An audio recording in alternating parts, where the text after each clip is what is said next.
관찰사의 엄정한 눈빛 아래 두 여인이 마주 앉아 있습니다. 한 여인은 화려한 비단 옷을 입고 고고하게 앉아 있지만 식은땀이 등줄기를 타고 흐르며 손에 쥔 바늘은 사시나무 떨듯 떨리고 있었습니다. 다른 한 여인, 달래는 남루한 죄수복 차림입니다. 온몸에 화상 자국이 있고 고문으로 손가락 마디마디가 부러지고 뒤틀렸지만 그녀는 오히려 평온하게 눈을 감고 있습니다. 대결을 위해 놓인 수십 가지 색의 실타래 앞에서 달래는 오직 귀를 기울입니다. 그녀의 엉망이 된 손가락이 허공을 더듬다 이내 바람소리 같은 미세한 차이를 감지하고는 한치의 망설임도 없이 정확한 색실을 집어듭니다. 그 기묘한 광경에 지켜보던 모두가 숨을 죽였습니다. 찢어질 듯한 긴장감 속에서 교만한 며느리의 손에 들린 바늘이 결국 팽팽한 비단을 찢고 마는 파열음을 냅니다. 어찌하여 조선 최고의 자수장인이라 소문난 며느리는 바늘 하나 제대로 가누지 못하고 흉측한 화상을 입은 노비는 눈을 감고도 천상의 수를 놓게 되었을까요? 이 기구하고도 처절한 이야기의 시작은 모든 것이 잿더미로 변했던 그 끔찍한 화재의 날로 거슬러 올라가야 합니다. 핏빛 노을이 지는 장터 한 구석, 짐승들을 가두는 우리 옆에 달래가 웅크리고 있었습니다. 어린 시절 집안을 통째로 삼켜버린 대화제는 그녀의 모든 것을 앗아갔습니다. 부모님과 고운 얼굴, 그리고 사람다운 삶까지도 말입니다. 전신을 뒤덮은 흉측한 화상 자국은 피부를 뒤틀어 놓았고 특히 열 손가락은 뜨거운 불길에 녹아내렸다가 기괴한 형태로 굳어버려 마치 오래된 고목의 뿌리처럼 보였습니다. 사람들은 그녀를 가리켜 귀신이라 손가락질했고 재수가 없다며 침을 뱉었습니다. 노비 시장에 나온 지 사흘이 지났지만 쌀 한 줌의 값에도 그녀를 사려는 이는 아무도 없었습니다. 달래의 주인이었던 자는 믿지는 장사라며 그녀의 등을 발로 걷어찼고 달래는 그저 흙바닥에 얼굴을 묻은 채 고통을 삼킬 뿐이었습니다. 그때였습니다. 장터의 소란 속에서도 유독한 노인의 날카로운 시선이 달래의 손에 꽂혔습니다. 그는 바로 기울어가는 비단전의 주인 한 영감이었습니다. 아들의 방탕함과 며느리의 사치로 가세는 기울 대로 기울어 이제는 문을 닫아야 할 처지였습니다. 마지막으로 장터를 둘러보던 그의 눈에 짐승처럼 웅크린 달래에 뒤틀린 손마디가 들어온 것입니다. 다른 이들은 그저 흉측하다며 고개를 저었지만 평생 비단을 만져온 한 영감의 눈에는 달랐습니다. 기괴하게 굽고 뒤틀린 열 손가락의 마디마디가 오히려 수십 년간 바늘을 잡아 단련된 장인의 손처럼 보였던 것입니다. 그는 홀린 듯 달래에게 다가가 모두가 더럽다며 피하는 그녀의 손을 조심스럽게 들어 올렸습니다. 거친 흙먼지 속에서도 손끝에 단단히 박인 굳은 살과 그 미세한 떨림에서 한 영감은 가문 대대로 내려오다 실전된 비기, 심한 자수의 편린을 보았습니다. 이 아이 내가 사겠네. 한 영감의 말에 주의가 술렁였습니다. 노비 주인은 믿을 수 없다는 듯 되물었고 한 영감은 주변의 비웃음과 수군거림을 뒤로 한 채 가산을 정리해 마련한 마지막 돈주머니를 통째로 던졌습니다. 저런 흉물을 어디에 쓰시려고 그러십니까? 당장 굶어 죽게 생겼는데. 함께 따라 나온 집사가 기겁하며 말렸지만 한 영감은 쇠고집을 꺾지 않았습니다. 그는 짐승만도 못한 취급에 초점조차 흐려진 달래의 눈을 똑바로 바라보며 말했습니다. 내 이름이 무엇이냐? 달래는 몇 년 만에 처음으로 사람다운 질문을 듣고는 갈라진 목소리로 간신히 달래입니다라고 답했습니다. 한 영감은 아무 말 없이 달래를 일으켜 자신의 집으로 향했습니다. 그의 등 뒤로 장터 사람들은 노망난 영감이 마지막 남은 돈까지 귀신에게 팔아넘겼다며 혀를 찼습니다. 한 영감의 집에 도착한 첫날부터 달래의 고난은 다시 시작되었습니다. 교만하고 사치스러운 며느리는 달래의 흉측한 몰골을 보자마자 기겁하며 소리를 질렀습니다. 아버님, 어찌 이런 흉물을 집안에 들이십니까? 당장 저것을 내쫓지 않으시면 제가 집을 나가겠습니다. 며느리는 달래가 밟은 마룻바닥까지 소금을 뿌리며 부정하다 소리쳤고 한 영감의 아들 역시 아버지의 노망을 탓하며 그녀를 헛간에 던져 넣었습니다.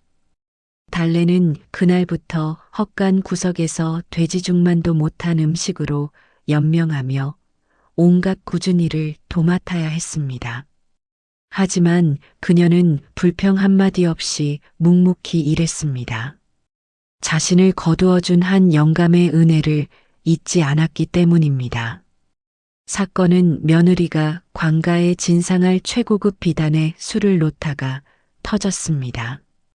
평소 자신의 바느질 솜씨를 과신하던 며느리는 실력을 뽐내려다 그만 벼루를 엎질러 검은 먹물이 새하얀 비단 위로 폭포수처럼 쏟아지고 만 것입니다.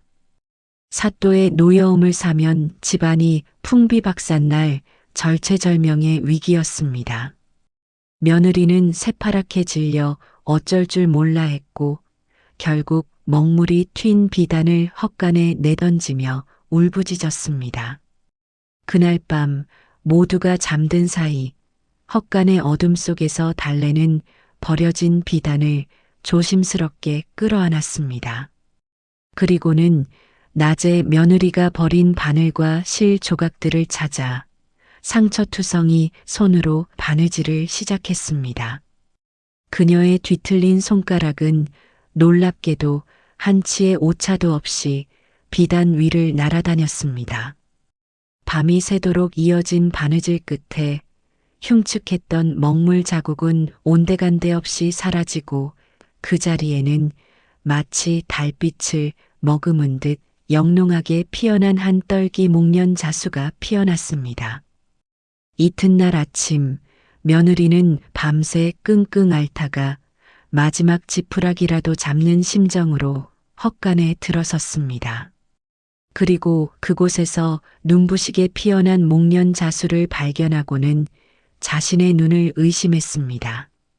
잠시 넋을 잃고 비단을 바라보던 그녀의 얼굴에 이내 교활한 미소가 번졌습니다. 그녀는 조용히 달래에게 다가가 다짜고짜 그녀의 뺨을 세차게 후려쳤습니다. 이 천한 것이 감히 내 물건에 손을 대? 내년이 한 짓이냐? 달래가 고개를 끄덕이자 며느리는 더욱 악랄하게 그녀를 짓밟았습니다. 잘 들어라. 이 자수는 내가 밤새워 만든 것이다. 내가 만약 이 사실을 단 한 번이라도 입 밖에 내는 날에는 내 혀를 뽑아 마당에 파묻을 것이다. 알겠느냐? 며느리는 달래의 입을 틀어막고는 비단을 가로채 사또에게 달려갔습니다. 사또는 먹물 자국을 예술로 승화시킨 며느리의 솜씨에 감탄을 금치 못했고 이 일은 순식간에 온 고을에 퍼져나갔습니다.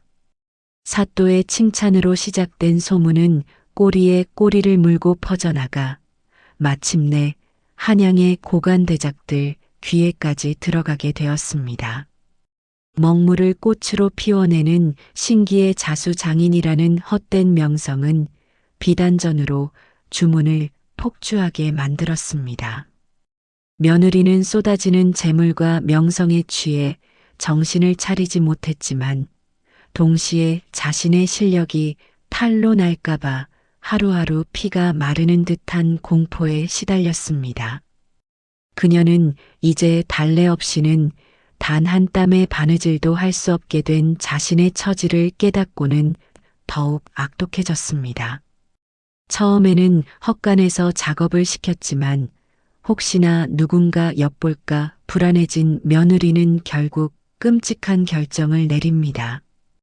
그녀는 아무도 모르게 집 뒤뜰의 낡은 창고 지하에 달래를 가뒀습니다. 빛 한 점 들어오지 않는 축축하고 곰팡내 나는 지하 감옥. 며느리는 그것으로도 모자라 달래가 도망치지 못하도록 그녀의 발목에 무거운 쇠사슬을 채우고 문에 육중한 자물쇠까지 걸었습니다. 그리고는 매일 밤 주문받은 비단과 실 그리고 희미한 등잔불 하나만을 내려보냈습니다. 내일 아침까지 이걸 다 끝내지 못하면 국물 한 방울도 없을 줄 알아라. 며느리의 악독한 협박은 매일 밤 이어졌습니다. 달래는 칠흑 같은 어둠과 싸우며 술을 놓아야 했습니다. 등잔불은 금세 꺼져버렸고 그녀는 오직 뒤틀린 손끝의 감각에만 의지해 바늘땀을 떠야 했습니다. 손끝에서는 피가 터져나와 비단을 붉게 물들였지만 달래는 멈출 수 없었습니다. 고통 속에서 달래의 감각은 역설적으로 더욱 예민하게 깨어났습니다. 그녀는 눈을 감고도 실의 굵기와 색감, 비단의 결을 손끝으로 읽어내는 경지에 이르게 되었습니다. 어둠은 더 이상 장애물이 아니었습니다. 오히려 그녀의 집중력을 극한으로 끌어올리는 도구가 되었습니다. 달래의 손끝에서 피어난 자수는 이전보다 더욱 생생하고 영적인 기운마저 뿜어내기 시작했습니다. 나비는 금방이라도 날아오를 듯했고 꽃은 새벽 이슬의 향기마저 품은 듯했습니다. 며느리는 매일 아침 달래가 완성한 경이로운 작품을 빼앗아가며 지하에서 들려오는 달래의 희미한 신음소리는 애써 외면했습니다. 그녀의 탐욕은 달래의 피와 눈물을 자양분 삼아 날마다 더욱 거대하게 자라나고 있었습니다. 며느리의 학대는 날이 갈수록 교묘하고 잔인해졌습니다. 그녀는 달래가 지쳐 쓰러지기라도 하면 잠을 쫓는 독한 약초를 탄 물을 억지로 먹여가며 작업을 강요했습니다. 심지어 달래의 손가락이 덧나기라도 하면 자신의 명성에 흠이 갈까 두려워 뜨겁게 달군 인두로 상처를 찢어버리는 만행도 서슴지 않았습니다. 지하 감옥은 달래의 고통스러운 신음으로 가득 찼지만 며느리는 귀를 막은 채 자신의 부와 명성을 즐기기에 바빴습니다. 비단전은 예전의 명성을 되찾았고 며느리는 한양 사교계의 명사로 떠올랐습니다. 하지만 이 모든 것을 남몰래 지켜보는 눈이 있었습니다. 바로 한 영감이었습니다. 그는 며느리의 악행을 눈치채고 있었지만 섣불리 나설 수 없었습니다. 교활한 며느리가 달래의 목숨을 담보로 무슨 짓을 할지 몰랐기 때문입니다. 대신 그는 매일 밤 며느리가 잠든 틈을 타 몰래 지하 감옥으로 향했습니다. 그는 쇠사슬에 쓸려 엉망이 된 달래의 발목에 약을 발라주고 영양이 가득한 고깃덩어리와 기력을 보충할 약탕을 넣어주었습니다. 조금만 더 버텨다오. 조금만 더. 때가 머지 않았다. 한 영감은 달래의 엉망이 된 손을 부여잡고 눈물을 흘렸습니다. 사실 한 영감은 처음부터 모든 것을 꿰뚫어 보고 있었습니다. 그는 달래가 단순히 손재주가 좋은 아이가 아니라 가문 대대로 구전으로만 전해지다 실전된 비기, 심한 자수를 스스로 터득해 가고 있음을 알아차린 것입니다. 심한 자수란 눈이 아닌 마음으로 형상을 보고 손끝의 감각만으로 실의 기운을 읽어내 수를 놓는 경지였습니다. 며느리가 만들어낸 지하실의 칠흑 같은 어둠은 역설적으로 달래가 심한 자수를 완성하게 만드는 최적의 수행 환경이 되어주고 있었던 것입니다. 한 영감은 달래가 진정한 장인으로 거듭나는 그때를 기다리며 그동안 며느리가 벌어들인 부정한 재물과 거래 내역을 한자도 빠짐없이 장부에 기록하기 시작했습니다. 그것은 훗날 며느리의 죄를 만천하에 드러낼 가장 서슬퍼런 증거가 될 터였습니다. 비단전의 명성이 하늘을 찌르자 마침내 감당할 수 없는 의뢰가 들어오고야 말았습니다. 당대 최고의 권력가이자 황제의 총애를 받던 조대감이 직접 비단전을 찾아온 것입니다. 그는 위험 있는 목소리로 황제의 탄신년에 진상할 오룡도포를 주문했습니다. 오룡도포란 살아 움직이는 듯한 5마리의 용을 각기 다른 색과 기법으로 수놓아 입는 이의 권위와 위엄을 극대화하는 전설적인 예복이었습니다. 이는 어지간한 장인은 평생 가도 구경조차 못할 신의 영역에 가까운 작업이었습니다. 가문의 모든 것을 걸어야 하는 엄청난 의뢰 앞에서 한 영감은 극구 사양하려 했습니다. 하지만 욕심에 눈이 먼 며느리는 덥석 그 의뢰를 수락하고 말았습니다. 걱정 마십시오, 대감. 제 모든 기회를 쏟아부어 하늘의 용을 땅으로 내려오게 만들겠습니다. 그녀의 오만한 대답에 조대감은 흡족한 미소를 지으며 돌아갔지만 그 순간부터 비단전에는 피비린내 나는 전운이 감돌기 시작했습니다. 며느리는 최고급 비단과 온갖 희귀한 색시를 산더미처럼 쌓아놓고는 그 모든 것을 지하 감옥에 있는 달래에게 던져 넣었습니다. 만약 기한 내에 오룡도포를 완성하지 못하면 내년과 나는 함께 죽는 것이다. 명심해라. 며느리는 이제 두려움을 넘어 광기에 휩싸여 있었습니다. 그날부터 달래는 잠자는 것조차 잊은 채 오룡도포 제작에 매달렸습니다. 희미한 등잔불 아래 그녀의 뒤틀린 손가락이 춤을 추기 시작했습니다. 첫 번째 청룡은 구름을 박차고 승천하는 기세를, 두 번째 흑룡은 깊은 심연을 지배하는 위엄을 담아냈습니다. 세 번째 백룡은 서리를 내뿜는 냉혹함을, 네 번째 정룡은 모든 것을 태워버릴 듯한 분노를, 그리고 마지막 황룡은 천하를 품는 자비로움을 비단 위에 새겨 넣었습니다. 그녀는 더 이상 손으로 술을 놓는 것이 아니었습니다. 자신의 피와 영혼을 바늘 끝에 실어 비단 위에 생명을 불어넣고 있었습니다. 수십일 밤낮으로 이어진 사투 끝에 마침내 5마리의 용이 살아 꿈틀대는 듯한 오룡도포가 완성되었습니다. 도포를 펼치자 지하 감옥의 어둠 속에서 오색 찬란한 용들이 내뿜는 기운이 퍼져나가며 방안이 환해지는 듯한 착각마저 잃었습니다. 비단전이 오룡도포라는 거대한 의뢰까지 따내자 경쟁 상단들의 시기심은 극에 달했습니다. 그들은 하루아침에 벼락출세한 비단전 며느리의 실력을 도저히 믿을 수 없었습니다. 분명 무언가 부정한 방법이 숨겨져 있을 것이라 확신한 그들은 밤낮으로 비단전 주변을 맴돌며 약점을 찾아내려 혈안이 되었습니다. 그러던 어느 날 밤 한 상인이 며느리가 몰래 지하 창고로 음식을 나르는 기이한 광경을 목격하게 됩니다. 그는 곧장 다른 상인들을 불러 모아 이 사실을 알렸고 그들은 곧 소문의 실체를 짜맞추기 시작했습니다. 그년의 실력은 가짜임이 틀림없다. 필시 지하실에 귀신을 가두어 놓고 옷을 만들게 하는 것이다. 터무니없는 상상은 순식간에 사실처럼 부풀려졌고 그들은 곧바로 사또에게 익명의 투서를 넣었습니다.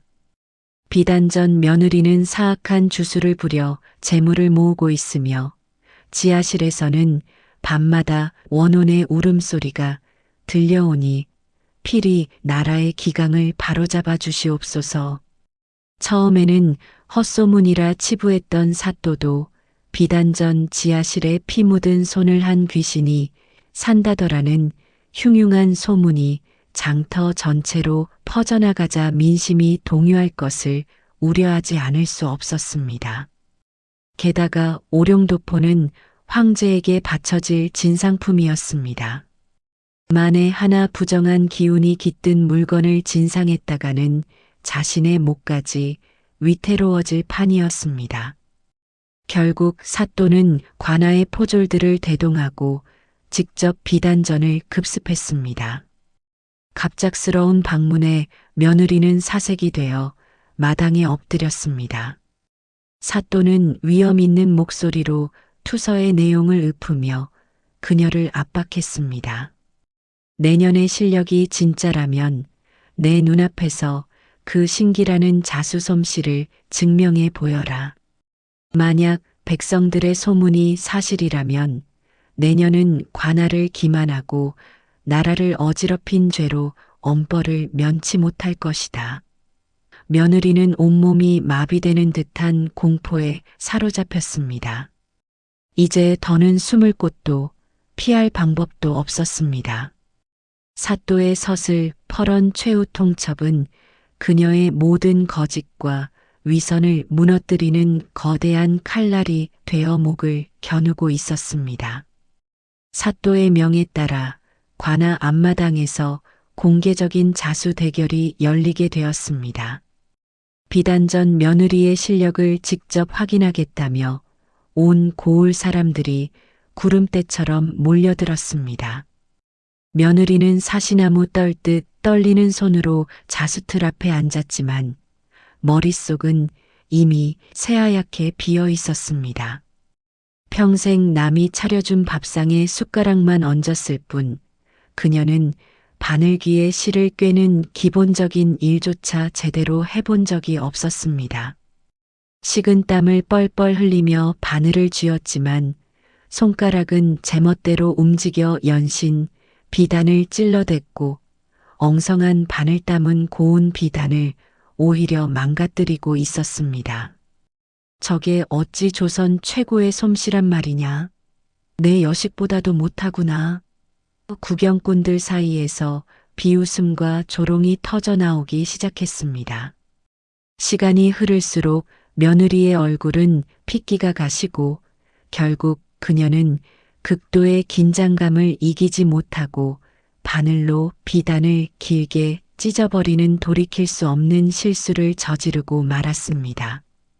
그 순간 사또는 크게 노하며 자리를 박차고 일어났습니다. 내 인연, 감히 부정한 술수로 나를 기만하고 백성을 현혹했구나. 여봐라, 저 요망한 것을 당장 하옥하라.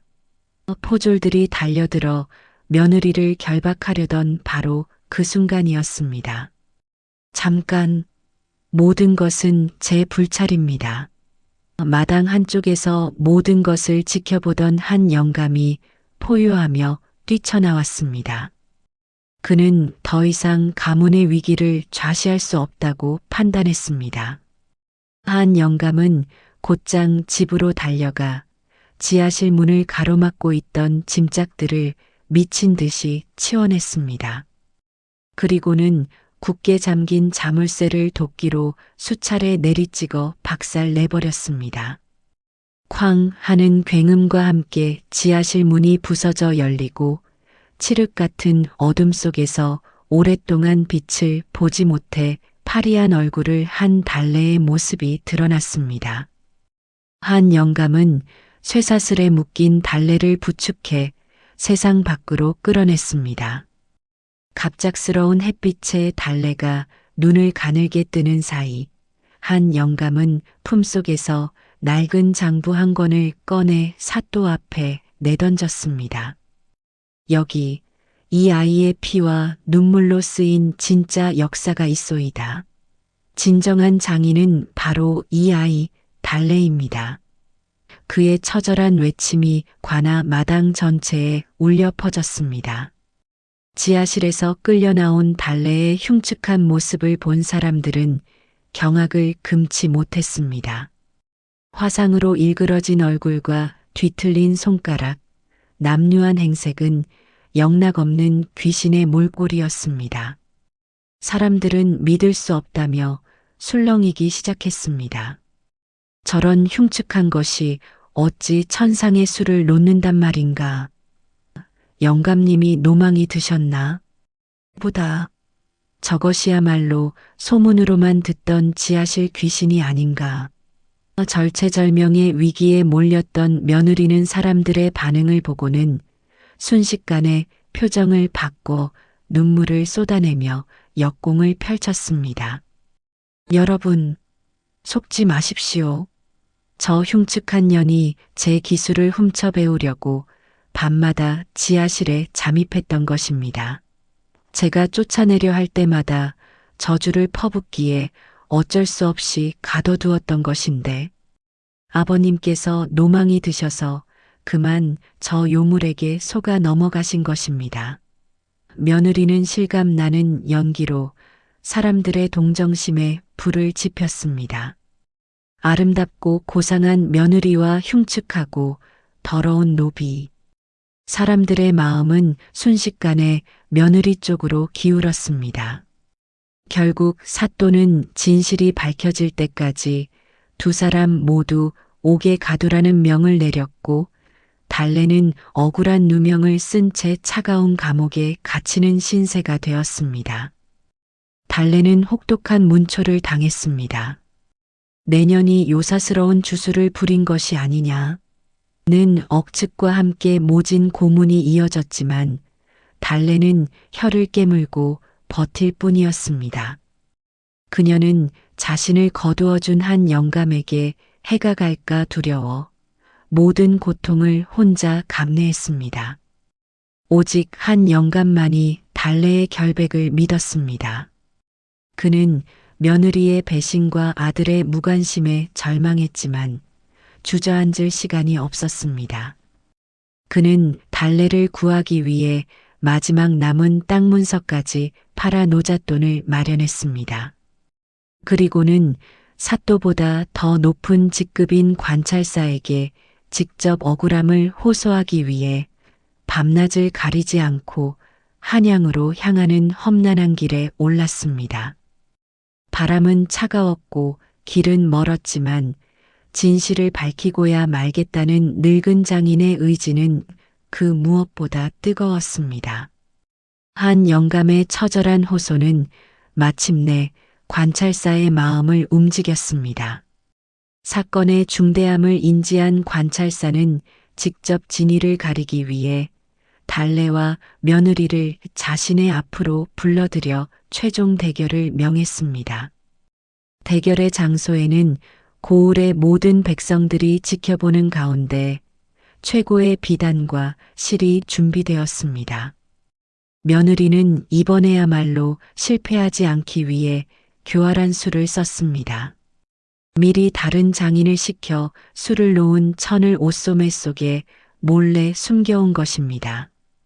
잠시 수를 놓는 척하다가 사람들의 시선이 흐트러진 틈을 타 바꿔치기할 심산이었습니다. 대결이 시작되자 며느리는 자신만만한 표정으로 바늘을 잡았습니다. 하지만 관찰사의 서슬 퍼런 눈빛과 자신을 향해 쏟아지는 수백 개의 시선이 주는 압박감은 상상 이상이었습니다. 초조해진 그녀는 실을 꿰려다 손을 헛디뎌 바늘에 손가락을 찔리고 말았고 당황한 나머지 실이 엉켜버렸습니다. 엉킨 실을 억지로 풀려다 결국 팽팽했던 비단이 찍 소리를 내며 찢어지는 최악의 사태가 벌어지고 말았습니다. 며느리의 얼굴은 하얗게 질렸고 소매 속에 숨겨두었던 천 조각이 바닥으로 떨어지는 것조차 눈치채지 못했습니다. 반면 달래는 옥중에서 당한 고문으로 손가락이 엉망진창이었지만 조금도 흔들리지 않았습니다. 그녀는 자리에 앉자마자 눈을 감았습니다. 그리고는 오직 소리와 감각만으로 실을 고르기 시작했습니다. 명주실이 스치는 미세한 소리, 공기 중으로 퍼져나가는 실의 색감이 가진 고유한 파동을 느끼며 그녀는 한치의 오차도 없이 필요한 실들을 골라냈습니다. 이윽고 뒤틀린 손가락이 비단 위를 움직이기 시작하자 그곳에서는 믿을 수 없는 광경이 펼쳐졌습니다. 마치 신의 손길이 닿은 듯 한 마리의 학이 구름을 뚫고 날아오르는 모습이 눈 깜짝할 사이에 그려졌습니다. 그 섬세하고도 기품 있는 움직임, 살아 숨쉬는 듯한 생동감에 지켜보던 모든 이들은 넋을 잃고 말았습니다. 며느리의 찢어진 비단과 달래의 비상하는 학은 더 이상의 설명이 필요 없는 진실 그 자체였습니다. 모든 것이 밝혀지자 며느리는 그 자리에서 실성한 사람처럼 웃기 시작했습니다. 그녀의 웃음소리는 점차 울음으로 그리고 마침내는 광기 어린 비명으로 변해갔습니다. 평생을 바쳐 쌓아 올린 명예와 부 사람들의 칭송이 한순간에 잿더미가 되어 무너져 내리자 그녀의 이성은 끊어져 버렸습니다. 관찰사는 그녀의 모든 재산을 몰수하고 내쫓으라 명했지만 며느리는 순순히 물러나지 않았습니다. 그녀의 눈은 핏발이 선 채 증오와 파괴의 욕망으로 이글거렸습니다. 내가 가질 수 없다면 그 누구도 가질 수 없어. 이 모든 것을 불태워버릴 테다. 며느리는 포졸들의 손을 뿌리치고 비단전으로 미친 듯이 달려갔습니다. 그녀는 창고에 쌓여있던 비단 더미에 기름을 붓고 불을 질렀습니다. 건조한 비단은 순식간에 불길에 휩싸였고 불은 삽시간에 비단전 전체로 번져나갔습니다. 특히 그녀는 달래가 피와 영혼을 바쳐 완성한 오룡도포가 있는 방에 가장 먼저 불을 질렀습니다. 그것은 달래의 재능과 영혼의 결정체이자 이제는 자신의 모든 것을 앗아간 증오의 상징이었기 때문입니다. 시뻘건 불길이 하늘로 치솟고 사람들은 비명을 지르며 흩어졌습니다. 그 끔찍한 광경을 본 달래의 얼굴이 새하얗게 질렸습니다. 다른 것은 모두 잃어도 상관없었지만 자신의 모든 고통과 희망이 담긴 오룡도포만큼은 잃을 수 없었습니다. 그것은 단순한 옷이 아니라 지옥 같은 어둠 속에서 자신을 버티게 해준 유일한 존재의 증명이었습니다. 달래는 주위에 만류를 뿌리치고 한치의 망설임도 없이 자신을 집어삼킬 듯 타오르는 불길 속으로 뛰어들었습니다. 그녀의 머릿속에는 오직 오룡도포를 지켜야 한다는 생각뿐이었습니다. 비단전을 잿더미로 만든 며느리는 광기 속에서도 마지막까지 탐욕을 버리지 못했습니다. 이대로 쫓겨나 빈털터리가 될 수는 없다고 생각한 그녀는 황제에게 진상될 예정이었던 값비싼 오룡도포만이라도 훔쳐 달아날 계획을 세웠습니다. 그녀 역시 타오르는 불길을 뚫고 오룡도포가 보관된 방으로 다시 뛰어들어갔습니다. 연기가 자욱한 방 안에서 그녀는 이미 오룡도포를 품에 끌어안고 있는 달래를 발견했습니다. 며느리는 달래를 거칠게 밀치고 도포를 빼앗아 품에 안았습니다. 이건 내 것이다. 악에 바친 소리를 지르며 밖으로 뛰쳐나가려던 바로 그 순간이었습니다. 그녀가 황급히 몸을 돌리다 옷자락이 문고리에 걸리고 말았습니다. 그 문고리는 다름 아닌 그녀가 달래를 가두기 위해 매일 밤 자신의 손으로 직접 잠갔던 바로 그 지하실 문고리였습니다. 옷자락이 단단히 걸려 꼼짝할 수 없게 된 며느리는 당황하여 비명을 질렀습니다. 그 사이 천장의 대들보가 불길의 무게를 이기지 못하고 그녀의 위로 무너져 내렸습니다. 뜨거운 불똥과 재가 그녀의 온몸으로 쏟아졌고 그녀는 자신이 지른 불에 갇혀 끔찍한 고통 속에서 비명을 질렀습니다. 결국 그녀는 자신이 달래를 가두었던 그 저주받은 공간 앞에서 달래와 똑같은 흉측한 화상 자국을 온몸에 새기는 끔찍한 과보를 받게 되었습니다. 그 순간 한 영감이 젖은 천을 뒤집어 쓴 채 불 속으로 뛰어들어 연기에 질식해 쓰러져 있던 달래를 가까스로 구해냈습니다. 모든 불길이 잦아들었을 때 잿더미 속에서 남은 것은 두 여인의 엇갈린 운명이었습니다. 며느리는 목숨은 건졌지만 이전의 아름다움은 온데간데 없이 사라지고 전신에 끔찍한 화상 자국만이 남았습니다.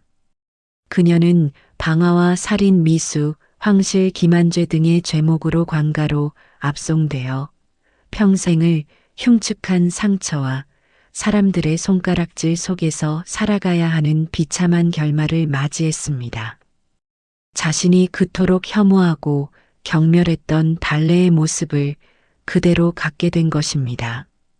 반면 달래는 목숨을 걸고 지켜낸 오룡도포와 함께 새로운 삶을 맞이하게 되었습니다. 그녀의 신의 경지에 이른 자수 솜씨와 불굴의 정신에 대한 이야기는 관찰사를 통해 황제의 귀에까지 들어가게 되었습니다. 황제는 그녀의 기구한 사연에 크게 감동하고 그녀를 나라의 보물로 삼으라 명했습니다. 달래는 조선 최고의 장인들만 들어갈 수 있다는 상의원의 수석 장인으로 발탁되어 궁으로 입성하는 파격적인 영예를 안게 되었습니다. 이제 그녀의 몸에 남은 화상 자국은 더 이상 추하고 흉측한 낙인이 아니었습니다. 그것은 온갖 시련과 고통을 불굴의 의지로 이겨낸 숭고한 장인의 상징으로 여겨지게 되었습니다. 사람들은 그녀를 비단꽃이라 부르며 존경했고 그녀의 이름은 조선 최고의 비단장인으로 역사의 길이 기록되었습니다.